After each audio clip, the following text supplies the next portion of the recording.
welcome. You've found your way here to a quiet corner of the past. Tonight, we'll take a slow and gentle journey into the dim corridors and hushed staircases of a Victorian householder place, but with the steady footsteps and worn hands of those who lived below the floorboards. The servants. You may think of the 19th century as a time of horse-drawn carriages and grand drawing rooms lit by flickering gaslight, but beneath that gleam, there were lives lived in silence, in shadow, in service. Together, we'll explore these lives not with alarm or outrage, but with calm curiosity. We'll listen for the rhythm of their days, the scrape of brushes against stone floors, the rustle of aprons in early morning gloom. It's not a thrilling story, but it is a true one, and in its quiet detail, there's something strangely peaceful.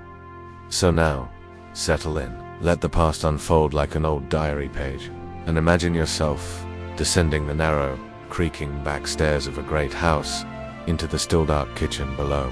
Segment 1. The 20-hour workday of a housemaid. Imagine yourself waking in the cold, with no fire lit. It's 4 a.m. The attic room is narrow, so narrow you can reach both walls without rising from the thin mattress. The ceiling slopes above you, bare beams and frostbitten tiles. There's no insulation, just the quiet breath of the other girls beside you, still sleeping, for now. But you rise. You always rise. Your day, like theirs, is governed not by a clock of your choosing, but by duty. The kind that never ends. Your first task, polishing silver. Down the cramped stairs you go, candle in hand. The kitchen is a world unto itself, cool stone beneath your feet, soot in the air, the faint scent of old coal and flour sacks. Everything is still, but not for long. There's a long table set aside for the task, dozens of forks and spoons, dull with yesterday's fingerprints. You rub each piece in silence, the motion almost meditative. Round and round. Silver is a symbol of the family's wealth, but it reflects your weariness back at you, piece by piece. By 6 a.m. the kitchen is alive. The cook arrives. She rarely speaks. You begin hauling coal, lighting fires, fetching water. Buckets slosh against your skirt. Your arms ache, but that's ordinary. Pain is part of the rhythm here. Breakfast must be ready before the family stirs. That means slicing bread, poaching eggs, warming milk. Then the real labor begins. Scrubbing. There is always something to scrub. The stone flags of the kitchen floor, the boots of the master, the chamber pots. In some houses, you aren't allowed to be seen by the family. You move in silence, retreating into doorways, hiding behind staircases, stepping aside into shadow. If a guest glimpses you, it reflects poorly on the household. You are there to serve. Invisibly, you are also never, ever to sit, not in the presence of your superiors. There are stories half-whispered among servants of girls dismissed for resting on the edge of a counter, for leaning against a wall when they thought no one was looking. The rule is unspoken but absolute. You may be exhausted, but you must not appear so. By noon, the midday meal is underway. The family dines upstairs. You and the other girls eat quickly if at all standing, usually in the scullery. Bread crusts, weak tea, maybe a bit of cheese, if the cook is feeling generous. The afternoon brings laundry, or sewing, or polishing the brass perhaps helping dress the lady of the house, lacing a corset, listening quietly as she discusses her day's plans without acknowledging you. Evening arrives, but you do not rest. Dinner is an elaborate affair. Multiple courses, multiple outfits, multiple crises. A spilled sauce, a missing spoon, a candle gone out. You manage it all, mostly in silence. Then, there's cleaning up. And only once the drawing room has gone dark, once the last carriage has taken the final guest away, do you return to your bed. It is midnight. You have been awake and moving for nearly 20 hours, and tomorrow it begins again. You might think this was unusual, but it was not. The housemaid's life, especially for the lower strength, was defined by this rhythm: scrub, carry, obey, repeat. The servant hierarchy was its own little kingdom. The butler at the top, then the housekeeper, the cook, the lady's maid, the footman, below them, scullery maids, laundry girls, and the humble kitchen helpsome as young as 12. Each role came with its own tasks, its own rules, its own little deck. The higher your rank, the more visible your work, but even then, you were never meant to stand out. Discipline was enforced through shame, through dismissals, through whispers, through the withdrawal of even small kindnesses. A word out of turn, a glance too bold, and your name would be struck from the list. No reference, no pay, just your bag, your bonnet, and the long walk to the train station if you could afford the fare. And yet, many stayed. For years, some for lifetimes. Why? But because, for so many, there was no other choice. Still, within the dust and discipline, there were moments of something softer. A shared laugh while hanging laundry, a stolen biscuit from the pantry, the smell of fresh lavender tucked into drawers, quiet comforts in a life mostly lived beneath the gaze of others. The rhythm of their days, though relentless, was familiar, predictable, secure in its own strange way. And sometimes that was enough. Segment 2. The maid who stole her employer's life and got away with it. There's a silence that lingers around names, long forgotten. And in the world of Victorian servants where most lives were noted only in payroll ledgers, or baptism records, disappearance was not so unusual. But occasionally, just occasionally, the silence hints at something more. Tonight we'll tell the story of a servant girl, her name possibly Mary, or maybe Sarah. It depends on which account you read. But in the summer of 1884, a woman fitting her description vanished from the streets of Austin, Texas. Yes, far from London, but deeply shaped by the same Victorian world we've been walking through. And around the same time, people began whispering about a figure known only by a darker name, the servant girl. And it sounds like something out of modern crime fiction, but it was very real, and it began. The first victim was a black servant woman named Molly Smith. She was found in the servant quarters, behind a private home. The local papers reported it, but without urgency. Just another sad event in a city growing too fast. Then it happened again, and again.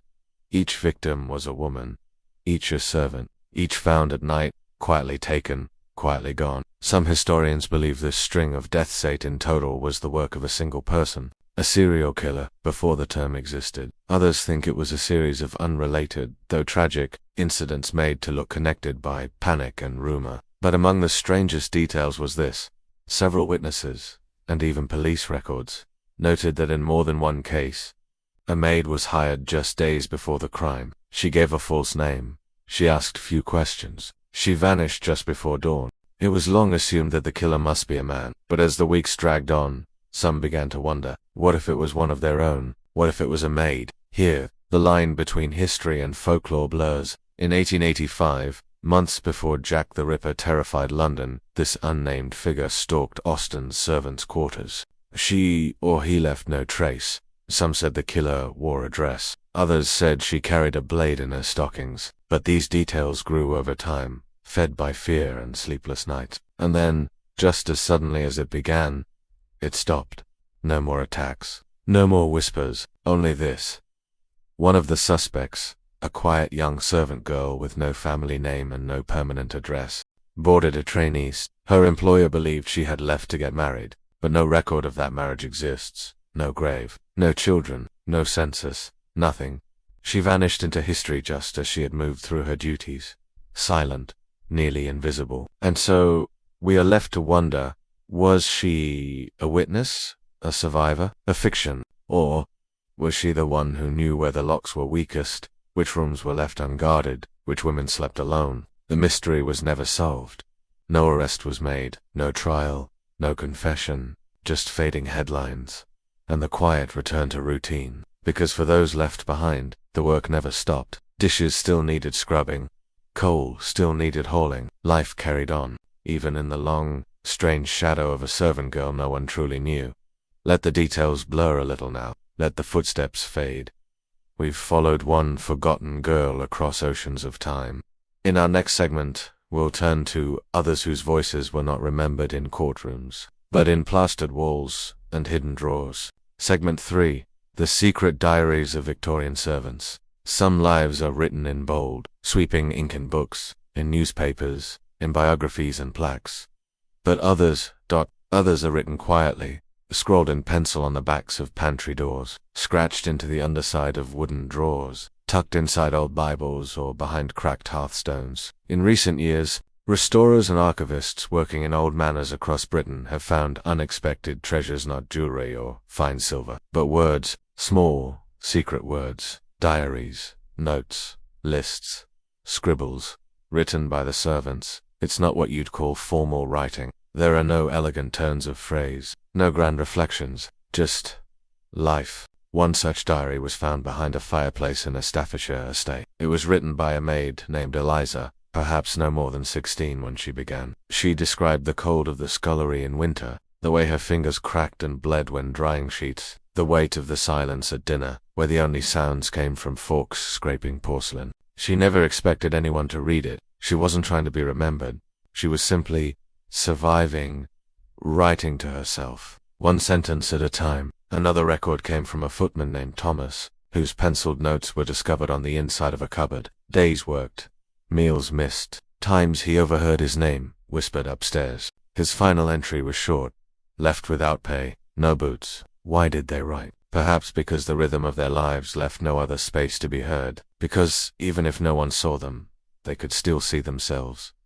Not all the entries were sad. Some servants, especially in slightly kinder households, jotted jokes, recipes, notes about a housekeeper's strange habits, or the master's peculiar socks, and sometimes they hid entire journals. One remarkable example was found in a hollow beam in a Yorkshire kitchen, sealed with wax and linen. The author was anonymous, but she wrote of longing, of feeling that her thoughts had no place in the house she worked in. She wrote, "We eat their crumbs, but dream in color." What a phrase! Simple, but vivid, and true. Even as they swept and dusted and scrubbed in silence, their inner lives remained rich, full, complex. It's easy to forget, from this distance, that servants didn't think of themselves as part of history. They thought of themselves as tired, underpaid, overlooked, or just hoping to get through the season. But in these notes, in these fragments, we hear their breath again. Quiet, measured, real. They didn't demand our attention, but they left their words behind, gently, just in case. Let that softness linger for a while. Now we'll shift our gaze not away from the servants, but toward the world above them, to understand contrast, to feel the weight of their silence against the noise of society's rules. Let us ascend the staircase, carefully, slowly, and step into the world of the absurd. Segment 4. The absurd rules of a Victorian dinner party. It's easy to imagine the Victorian upper class as elegant, composed, in control. But if you were to step quietly into one of their dinner parties, what you'd find is something else entirely. Performance, and layers upon layers of invisible rules. The evening would begin with an invitation written in careful script, never handwritten by the lady herself, of course, but by her secretary. The guests would arrive in carriages, dressed in fine silks, starched cravats, and a mild panic about where to sit and what to say. The table was a battlefield of social expectations. 12 courses, dozens of utensils, tiny forks whose purpose you were expected to understand without ever being told. Everything had its meaning. The order of the dishes, the angle of the seating, even the language of the fan. A closed fan meant disinterest. A fan tapped against the chin might suggest flirtation, and dropping your fan, well, that could spark a week's worth of gossip. The meal itself was a strange blend of extravagance and ritual. Soups of turtle and truffle, pies shaped like animals, ice sculptures, sometimes, if the host was particularly showy. But it was not a relaxed experience. Guests were not to speak of business, or illness, or anything remotely real. And they were most certainly not to acknowledge the servants, those silent shadows moving behind chairs, filling glasses, clearing crumbs with a small silver blade. To make a servant visible was to suggest discomfort, and that was the worst offense of all. One wrong word, one out-of-place gesture, and your entire social standing could tremble. And so they performed, with smiles, with sips, with nervous laughter and gloved hands resting just. The irony, of course, is that for all their wealth, the upper class lived in a kind of servitude, themselves bound to traditions and expectations as rigid as the corsets their wives wore. Meanwhile, just beyond the archway, the kitchen boiled in chaos. Roasting meats, sweating cooks, flour on the floor, orders whispered in tight, clipped tones. A dropped plate could mean dismissal, a burned sauce, humiliation. While the lady of the house dabbed her lips with embroidered linen, the scullery maid bled from her thumbs, grating lemon zest. Two worlds, separated by a single doorway, but lived in entirely different centuries, one obsessed with appearances, the other with survival. Now, let it all settle. Let the flickering gaslights dim.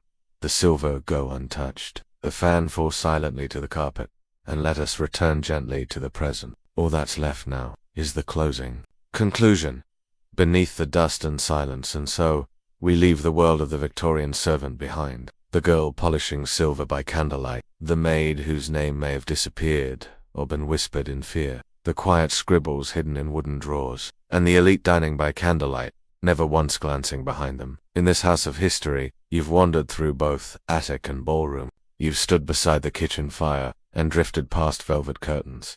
You've seen the day from behind an apron and watched the absurd theater of a 12-course meal unfold. It's easy, now, to let it all fade, to feel the hush return, to imagine the house quiet, once again its corridors still, the clatter of pots long gone, the scent of soap and coal lingering only faintly in the air. And yet, even as time moved on and gaslight gave way to electricity, the echoes of these lives remain small but steady, not dramatic, not loud, just present.